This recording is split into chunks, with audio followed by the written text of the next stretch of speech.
గారు రోడ్ ఇవ్వమని చెప్పిండ్రు, కానీ ఎంఆర్ఓ గారు మున్సిపల్ కమిషనర్ మాకు రోడ్ ఇస్తలేరు. దగ్గర 5వ నెల నుంచి మేము తిరుగుతున్నాం. రైతుల్ని ప్రతిసారి తిప్పిస్తున్నారు. మేము పిచ్చోళ్ళలా కనిపిస్తున్నాం. రైతులను డెవలప్ కాకుండా చేస్తున్నారు. ఎంఆర్ఓ మున్సిపల్ కమిషనర్ కలిసి మెట్టిల్ని డెవలప్ కాకుండా చేస్తున్నారు. ఇక్కడ రైతులు ఆత్మహత్య చేసుకున్నారు. ఆ రోడ్డుకు ముందున్నటువంటి రైతులకు నష్టపరిహారం ఇవ్వాలి. వాళ్ళ భూమిని కాపాడుకుంటా వచ్చి వాళ్ళ తాతలు తండ్రులు అందరూ కూడా వాళ్ళు ఆత్మహత్య చేసుకున్నారు. వాళ్ళ పిల్లల పరిస్థితి ఏంటి? వాళ్ళ భవిష్యత్తు కోసం ఆ భూమి కాపాడేళ్ళు. ముందున్న వాళ్ళు రోడ్డు లేదంటే లోపలికి ఎలా వెళ్తారు? మీరు అందరూ పరిశీలించండి. మాట్లాడుతున్నారు కదా,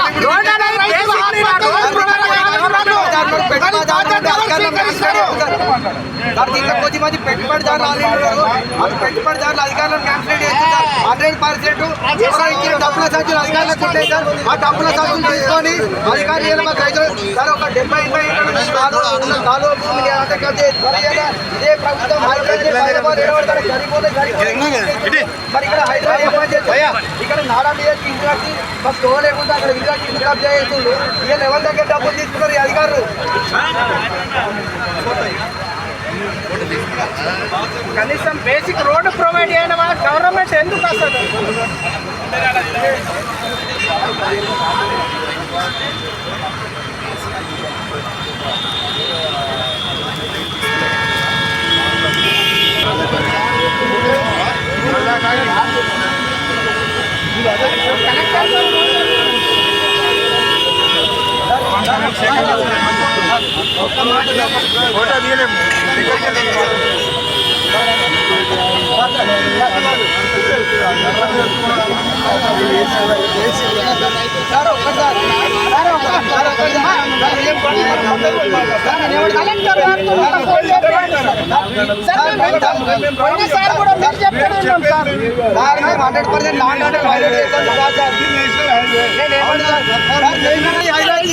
సార్ ఈ హైవే కూడా మేమందరం హైవే కూడా ఏది కూడా వడ్డీ రాలేదు సార్.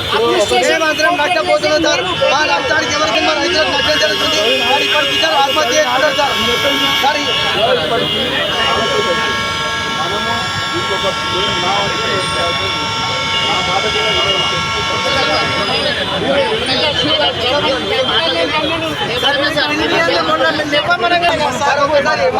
కమిషనర్ హామీ